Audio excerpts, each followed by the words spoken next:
now, and you guys know right now I'm stuck on Brit, Radiant Brit talking about the resilient Jenkins, and my thing is, I think they're the same person, guys.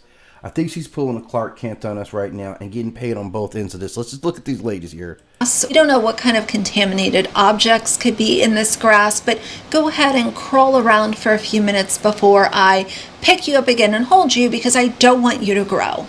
Who everybody says, she's tripping off of her saying, she's growing so fast. Like, every parent says that, right? Like, every time you see a neighbor, like when you were a kid, think back when you were a kid, and you would see someone, and they would always say, oh, you're getting so big, you're growing so fast. So for her to pick that out, man, like, you're really nitpicking at her. Like, you're just creating content for yourself. And I can't respect that. That's a foul. Me too. Okay. You said you have... Okay, just look. Okay, again. Look how their eyes kind of almost start blinking the same. Look, they're both in mid-blink right there. One just with toner on and some jewelry, right? One more basic, okay? This is Clark Kent in full bloom right now, right? Kidney disease. I've actually have cooked for people who have dietary restrictions in the past, like when I worked at... Like, this has got to be boring for the baby, though. I would just rather be able to run wild, right? And those do look, there's some weeds in the back. Yeah, it's looking a little rough, man. It's looking a little rough. I've seen worse. For kids, but I'm just saying... That could definitely use like a mower or a weed eater. Nursing homes and stuff. So I'm sure I could actually come up with some ideas. Give me some time and I'll post some kidney disease friendly recipes. My question is, girl, nobody wants your recipes. Nobody wants anything that you have cooked up inside of that shelter room. Yeah, see, okay, you're going in a little hard. She's not talking about cooking food and giving it to people. She's talking about recipes. That's something that's different.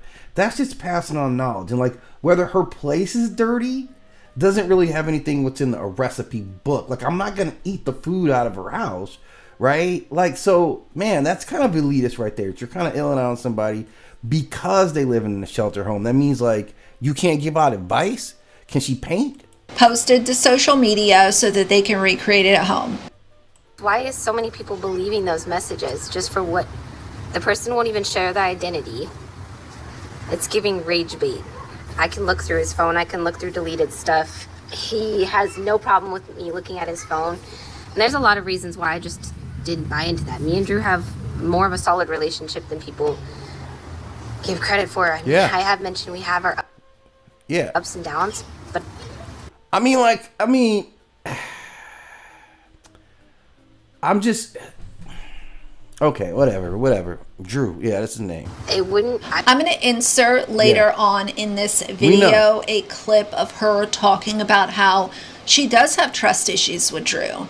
They obviously do not have this rock solid foundation that they're standing on, and they're, truly out here. See, I'm a checker on this, like, hardcore, man. Nobody has that, man. Like, look, the great BB King, man, a dude I got a lot of respect for, said it very succinctly, man. He says, only one that loves me is my mama, and she might be jiving me too, right? Like, let's take a moment to appreciate the depth of that statement, right? Like, the depth of that statement. Like, you're going in on like everybody. If you ain't ever looked at anybody that you know sideways, like, you build trust in those moments where I'm like, man, I gotta go out on this limb and trust you, and then it comes back fortuitously, right? Like, it worked out. Right, so like that's everybody, man. If the great BB King can say my mom, and nobody loved me but my mama, and she might be jiving me too, that you really gotta let that sink in, man. That's just a philosophy for going through life. And I see you want to needle out a little crack in her thing right there, like you want to needle in there, right? Which is mad insidious. But I'm gonna let you go with it. But that is a technical foul right there. Here in love, we know that that's all just like a BS narrative. The delusion and the pure denial is astonishing. I mean, like, she really going in on this lady for having a relationship, right? Like, going through normal relationship stuff. Like, that's what it, like, you know what I'm saying? Like, let's be honest here, right? She's delusional because I'm doing a reality. Well, like, what would you expect anybody to go out and say about their lives? You think people go out talking about how their lives are messed up? Or do they talk about how their lives are great, man? I'm just asking you to be honest, because I feel like you're not being honest while you're trying to be brilliant, Britt. But what else is she going to say? See? Oh, yeah, I actually believe it. She's not going to say that. So of course she's going to go with, oh, it's a hater and a troll, and my man's, he would. Who? I mean, what else you want her to say? I'm just being real. I'm being real. Like you're hating for the purposes of hating, and I expect more from you in this regard, man. Like there's a lot of material on this woman. Like whether her and her husband are really down, that kind of a technical file. You kind of out of bounds when you don't know stuff. This is just digressed to just your rumor. You know what I'm saying? Never talk like let's that. really talk about it. So it's predictable. Yeah, like your hate. Stick by this man's side. Like look at her face, man. Look at her face. How much disdain. Like you're not giving yourself any journalistic integrity, man. Because I can feel the hate radiating from you. Like what you're radiating is what's that mark on your neck? Do you guys see this? You guys ever see this mark on her neck above her chain there? Look at that, man. Like what's going on? Either, okay, and I'm going out on a limb here, right? I'm going out on a limb here. But this is some bruising right around her neck right here, guys. You guys need to look at this stuff right here, right? You got all this makeup on your face. You didn't touch up this part. Like, either somebody put their hands on you or somebody put their hands around your throat. Like, something's going on right there. And I think this is why she's so angry right now. I can feel the projections coming from your eye beams as you center upon this lady right here. And I'm just asking right now, what is going on with this bruising around your neck right now? I'm just saying, dude, that's very subtle. That's very subtle. But I'm like, yeah, that's odd. That's an odd kind of bruise on your neck, right? And then I notice you're particularly angry today. Like something went down. Something's going on here. But let's move forward. Let's see. If we didn't have a relationship that's worth fighting for, we have a lot of love for each other, a lot of love for these kiddos together. But it's not just that. It's just that those messages just don't even sound like the man that I know. Like to me, they give off this like someone who is intentional. Man, she's waiting to, you heard 50 once. I'm impatiently waiting for a track to explode on. Look at her face, man. She's ready just to like lay waste, man. Like somebody said unleash the Kraken, and it was her, man. Unleash the Karen, right? Unleash it. Like, and I'm telling you, this is the same woman. I don't know if like look at this like the top, like the dip on the lip. I'm telling you, this is just makeup and some jewelry. Eye color the same. Put on a little bit of toner, right? Some product on the hair, and ink your tattoos, or let your tattoo show. I'm telling you, this is the same woman here. Trying to make him. She's like literally Clark Kenton us with this, man. Sound weak, make him sound like he. Listen, of course it doesn't sound like what you think it would sound like. Yeah, and you don't know what it would sound like either. Like this is kind of basic stuff, man. This is some basic Karen stuff right here, man. It's because he's talking to somebody completely different. You sound like you know a little bit about this. You sound like you know a little bit about the reasoning that's going on here. And I can see, like, you see how tight her mouth has become all up in here, right? You see, like, this area under her nose where it's getting a little inflamed. Like, I see you getting in fuego right now. I'm seeing you getting hot right now, okay?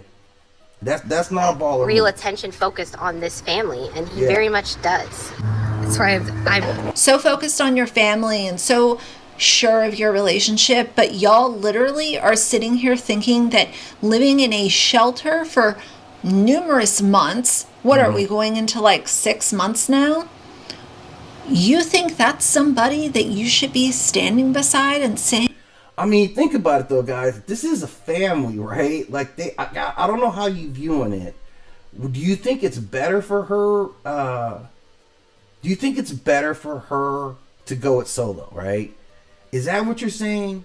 Like, I don't think she should go solo because their whole premise is based off of them like rolling together. And let's hear the reality here, right? He's bigger than the group, right?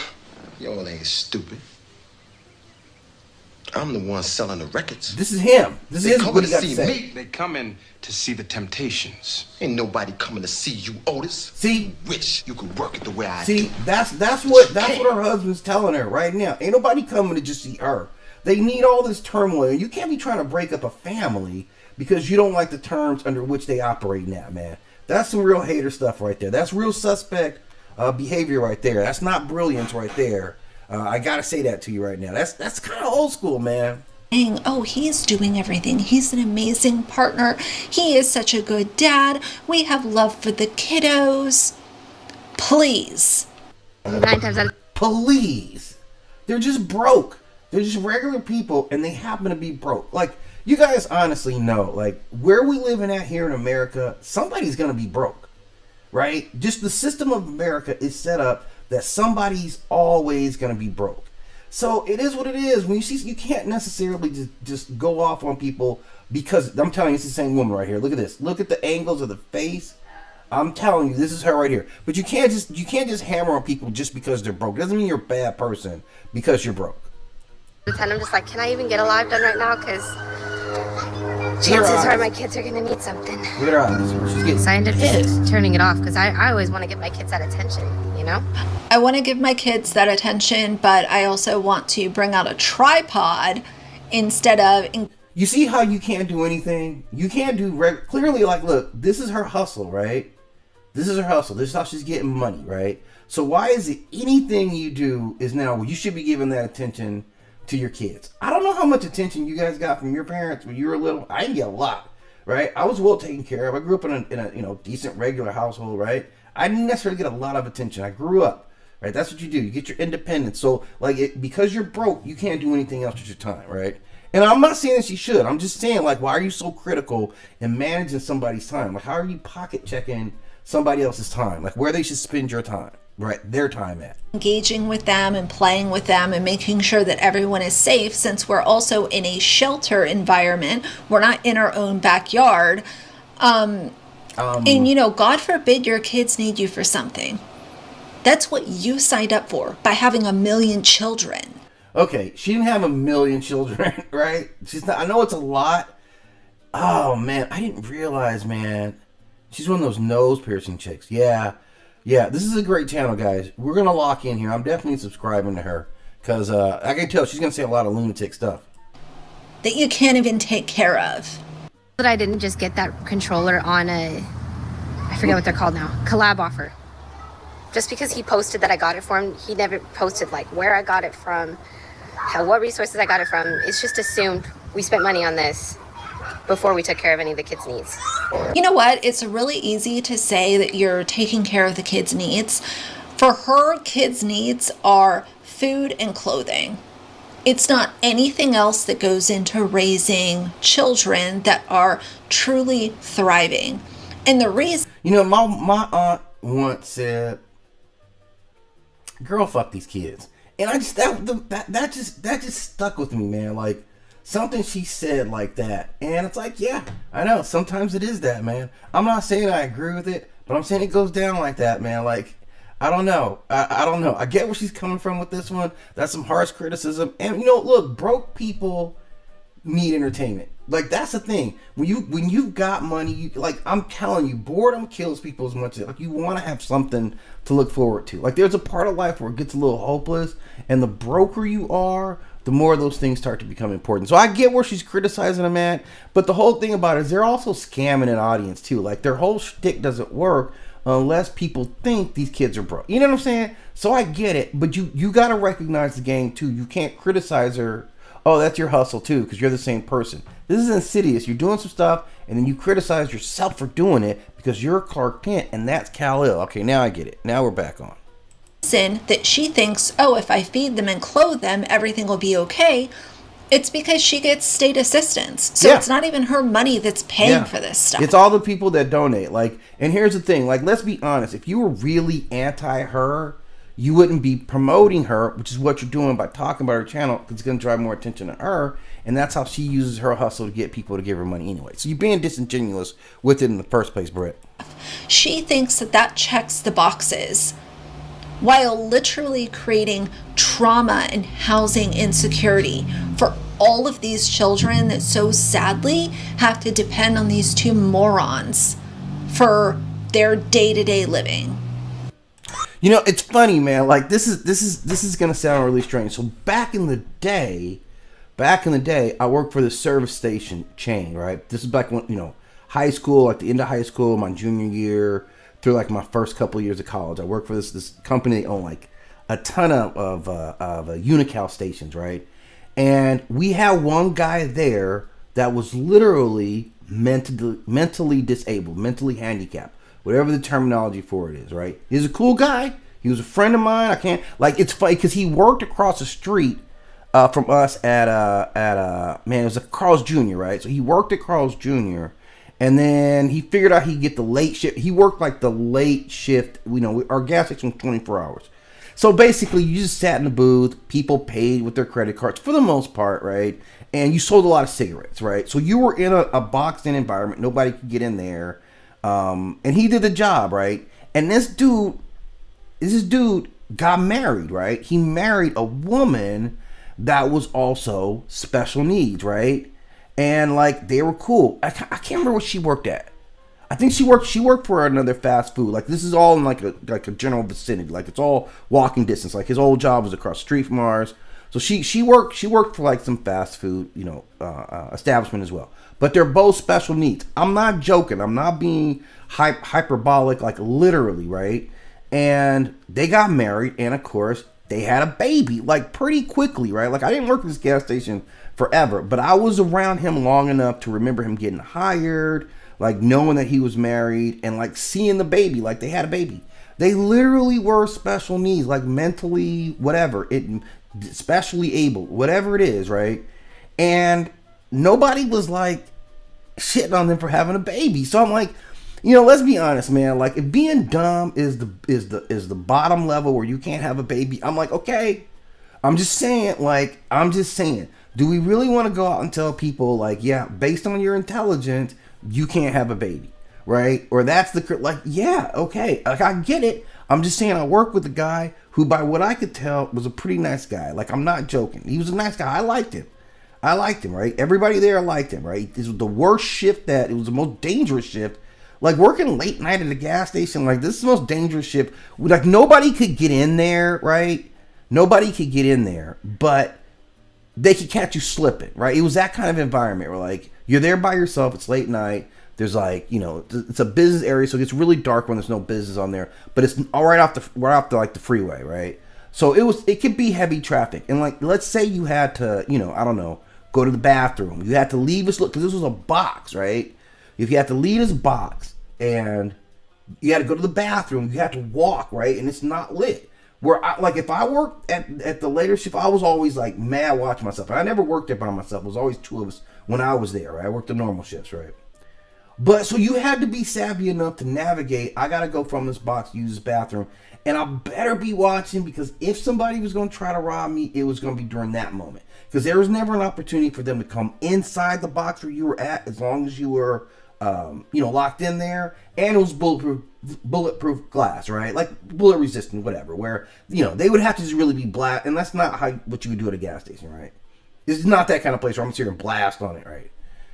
So he was saying, but you had to be savvy. You had to be savvy enough to work a late shift in an area where it could go down. So I'm just saying, this dude was mentally handicapped, but I always had to watch him. You know, I mean, I didn't have to watch him, but you know, I'm like, you got to watch your step up around here. And I'm just saying, like, we let that person and his wife, who was in similar, like, I kind of felt like she was a smarter one. Like, he was a smarter one of the two. I don't know why, but I did. So I'm just saying, like, I'm just picking a point right here where I'm like, yeah, I don't know if you can really be like, yeah, you can't have no, you're too dumb to have a baby. I know the temptation, and clearly they're not. Like, so I'm making an example. If they were not, you know, ill-equipped to have a baby, then it's like, yeah, these people might not be doing a great job, right? It's not down there. So I'm simply saying, like, I would kind of monitor that one a little bit, just how you're coming at it. Because I'm like, I don't know. And you seem so mad about it. Like, I can see, like, the frustration in your face, like the tightness in your face. And we're going to talk about it. But I'm telling everybody right now, we need to watch this bruise around her neck. Because I'm concerned about this. Like, either it was something good or it was something bad. But you can't be coming on, like, with your neck exposed and you got bruising on your neck like that. So, at any rate, I got some stuff I'm going to do. I'm going to dip for a little bit. But, yeah, we'll be back talking about this particular episode of Brilliant Brett.